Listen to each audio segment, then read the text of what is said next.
On va aller retrouver un autre danseur, un homme qui a le rythme dans la peau. Ça va pas lui servir pour la séquence. Non, il vaut mieux pas parce qu'il se trouve à Igoville dans un atelier de faïence, c'est Laurent Lévesque.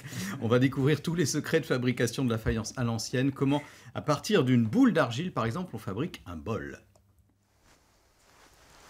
Et oui, je suis toujours à la faïencerie Lambert à Igoville. Je suis avec Luc. Luc, qu'est-ce que j'ai dans la main? De l'argile. De l'argile, qui est la base. Qui est la base de la faïence. Tout simplement. Donc ça, voilà. il y a un moule. Alors, il y a un moule. Là, on a des bols devant nous. Et donc, on a le moule du bol. Voilà. Qui est en plâtre. Donc, tu mets dedans, tu moules. Et ensuite, tu as cette forme. Et là, tu m'as dit, surtout, tu ne touches pas les bols. Alors, explique-moi pourquoi je ne touche pas les bols. Alors, donc, je ne touche pas celui-là, pourquoi? Parce qu'il est très fragile. Il est en terre, mais pas cuit. Donc, tu vois, là, de la terre pas cuite, c'est cassant. C'est cassant. Donc, si tu le prends par le... Oui, voilà. J'ai bien compris. Puis, comme je suis un peu maladroit, voilà. Et donc, du coup, pour que ce soit plus cassant, on fait quoi? On le cuit. On le cuit une première fois. Voilà. Celui-là. Alors, celui-là est cuit. À combien? À 1050 degrés. Faut pas le toucher pour éviter de mettre des saletés dessus, parce que l'émail ne prendra pas après. Ah, d'accord. Voilà. Très bien. Celui-là, on ne le touche pas, du coup. Il a été émaillé? Il a été émaillé. L'émail, c'est fragile. Donc, oui, en fait, ça met comme une sorte de petite pellicule dessus. Voilà. Qui ne devient stable que quand tu le cuis. Que quand je le recuis une seconde fois. D'accord. Sauf que, voilà, celui-là que je peux toucher. Voilà. Il a été... Je l'ai pas su. Celui-là, il a été... Il a été décoré et cuit. Alors, on n'a plus qu'à... Voilà, c'est la on pièce. peut boire son café dedans. C'est la pièce finie. Tu peins sur l'émail. Hein. Sur et de tu l'émail. cuis après. À combien?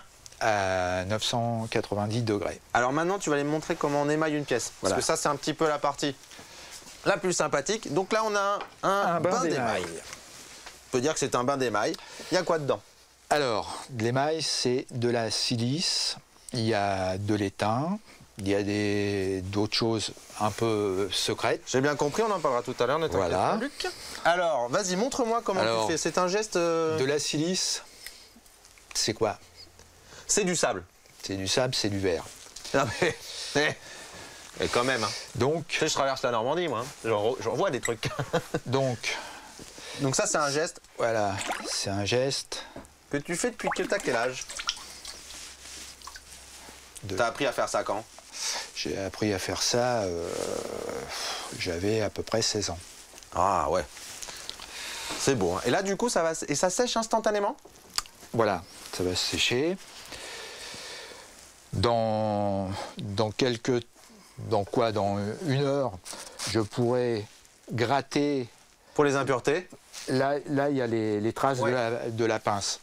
Donc, je vais prendre une petite lame juste pour gratter, enlever la surépaisseur. Et dans combien de temps on peut peindre dessus?